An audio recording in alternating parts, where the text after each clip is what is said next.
सफेद शेरों की धरती रीवा नहीं सीधी है। ये क्या बात करता है यार। नमस्कार दोस्तों, उत्तम तिवारी। दोस्तों, जब भी सफेद शेरों की बात होती है तो जहन में सबसे पहला नाम आता है रीवा का। आज रीवा पूरी दुनिया में फेमस है सफेद शेरों की धरती के नाम से, लैंड ऑफ व्हाइट टाइगर्स के नाम से।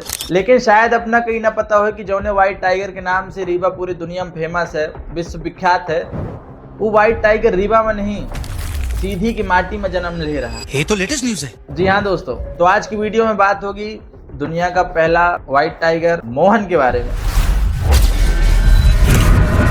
बहुत से लोगों के दिमाग में एक सवाल रहता है कि मोहन भाई का जन्म रीवा में हुआ था कि सीधी में। वो तारीख थी 27 मई 1951, जब रीवा के महाराजा मार्तंड सिंह शिकार खेलने गए थे। और आपको ये बताते हुए बड़ी हर्ष और उल्लास हो रहा है कि जहाँ पे महाराजा शिकार खेलने गए थे वो जगह थी सीधी की कुसमी तहसील की भरथरी जंगल। जी हाँ दोस्तों, इसको कई बार बरगड़ी जंगल भी बोला जाता है, क्योंकि इन दोनों की दूरी बहुत कम है, इसलिए कभी भरथरी जंगल कभी बरगड़ी जंगल बोला जाता है।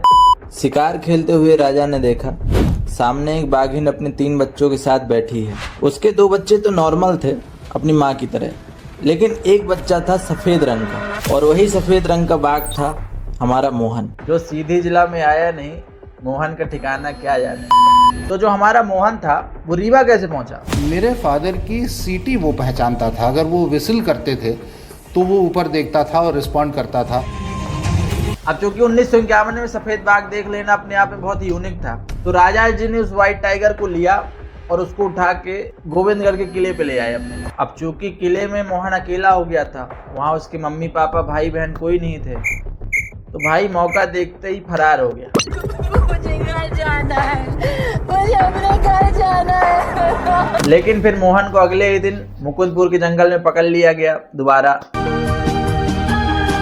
अब चूंकि गोविंदगढ़ रीवा का ही हिस्सा है, और हमारा मोहन भी गोविंदगढ़ में था। गोविंदगढ़ में मोहन की देखभाल हुई, वहीं से वो बड़ा हुआ, वहीं से उसका वंश आगे बढ़ा। सिर्फ यही कारण है कि मोहन का पूरा क्रेडिट रीवा को दिया जाता है। दुनिया का ही ना, हाँ, दुनिया का पहला सफेद बाघ मोहन रीवा में ही मिला था। सारा क्रेडिट रीवा को दिया गया और सीधी के जंगलों का नाम पीछे छूट गया।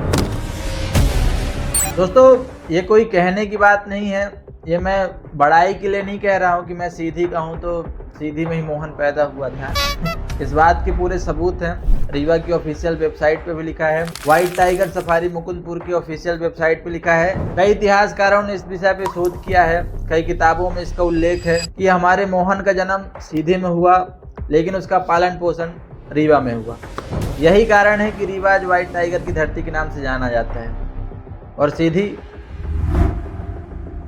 तो आज मुकुंदपुर में सफारी बनी है, जू बना है, हजारों की संख्या में लोग वहाँ जाते हैं। रीवा को व्हाइट टाइगर नाम से जाना जाता है, तो दूर दूर से लोग वहाँ भी आते हैं। लेकिन सीधी का वो जंगल जहाँ से सारी क्रांति शुरू हुई थी, उसके बारे में कोई जानता ही नहीं। इस बात का हमें पूरा गर्व है कि दुनिया का पहला व्हाइट टाइगर हमारे बघेलखंड में पाया गया। लेकिन इस बात का दुख भी है कि सीधी को जो प्रसिद्धि मिलनी थी, जो सार्वजनिक नाम मिलना था, वो नहीं मिल पाया। बात तो सही है। ये बात ही बघेलखंड के लिए काफ़ी गौरव की बात है कि भारत में जितने भी व्हाइट टाइगर्स हैं सब हमारे मोहन के ही वंशज हैं। वही मोहन जो सीधी जिला के जंगलों में पाया गया था। जिस मोहन की संतान है दुनिया का हर सफेद बाघ। अगली बार अगर आपसे कोई बोले कि व्हाइट टाइगर रीवा की देन है, तो उसको बड़े प्यार से कहना रीवा ने उसको पाला पोसा जरूर है, लेकिन उसका जन्म सीधी की कोख में, सीधी की मिट्टी में हुआ था। खैर, इस वीडियो में इतना ही, और इस वीडियो को उद्देश्य इतना ही था कि जिन लोग को ये लगता है कि व्हाइट टाइगर रीवा की देन है, उनको सच्चाई से रूबरू कराया जाए। लेकिन रीवा को अगर लैंड ऑफ व्हाइट टाइगर्स कहा जाता है तो इसमें भी कोई गलत नहीं है, क्योंकि सीधी भी रीवा का ही हिस्सा है, रीवा संभाग है, सीधी जिला है। लेकिन ये वही वाला तर्क हो जाएगा कि ताजमहल भारत में है, लेकिन भारत के वो उत्तर प्रदेश के आगरा में है। थोड़ा सा डिटेलिंग की बात है, बाकी सब आपको पता ही है। दोस्तों, एक सवाल है जहन में कि रीवा को सफेद शेरों की धरती कहा जाता है, जबकि यहाँ पाया गया था सफेद बाघ, व्हाइट टाइगर। जब बाघ पाया गया तो शेरों की धरती क्यों कहते हैं? तो इस सवाल का जवाब अगर आपको पता है तो कमेंट में जरूर बताएं।